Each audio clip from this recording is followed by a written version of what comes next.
Blaine's dark eyes sparked at her words. Then he smirked and said, "Then I'll have to trouble you to control yourself and not provoke me again." What Blaine said sounded harsh to Zoey. She cleared her throat and said hoarsely, "Could I trouble you to mention to your fiancée that in the future it would be best if she asked to meet me at the job site or another neutral location? It's somewhat awkward as an outsider to be the witness to such a private moment." A dark glint appeared in Blaine's gloomy eyes as he stared deeply at Zoey. Suddenly, he averted his eyes and said, "You can leave. Please stay out of my world from now on and never dream of breaking in again and messing up my life." As he said this, Zoey could feel her own heart go cold. Dr. Warner had called a meeting of the hospital's surgical staff to discuss whether they should operate on a patient who was also HIV positive.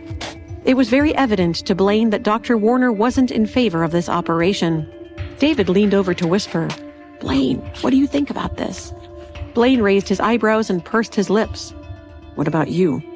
"I think what Dr. Warner is saying sounds reasonable," David replied. "And you?" Blaine turned to Jose, who sat on the other side of him. Jose pointed at David. "I'm with David. I think what he's saying makes sense." Blaine kept his hands leisurely in the pockets of his white coat.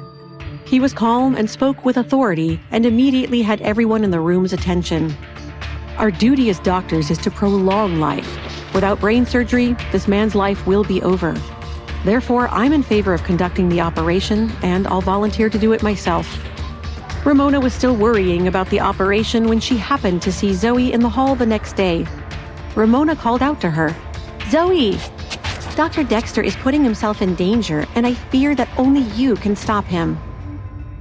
On the day of the surgery, the whole neurology department was filled with a strange sense of nervous anticipation. Blaine had begun the surgery on the patient at 11 o'clock that morning. Now it had been 5 full hours, and the operation still hadn't ended. Scalpel. Blaine reached out his gloved hand, and the sharp scalpel was placed in his hand. "Damn it, his finger has been pierced!" Jose cursed as his face turned pale. Blaine tried his best to remain internally calm as he moved his hands away to protect Kelly and comforted everyone on the scene.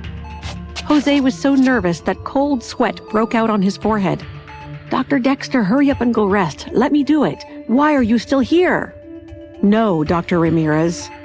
Blaine told him firmly in an attempt to calm him down. "My hand has already been pierced. I will finish suturing the patient. Step away from the operating table." "But," Jose faltered. He didn't know what to say. Blaine finished suturing the patient and the operation was finally over. The operation itself had been quite successful, and he thought the patient's prospects overall were very good. Want to watch more episodes of Rekindled Heartache? Follow Pocket FM Drama Hub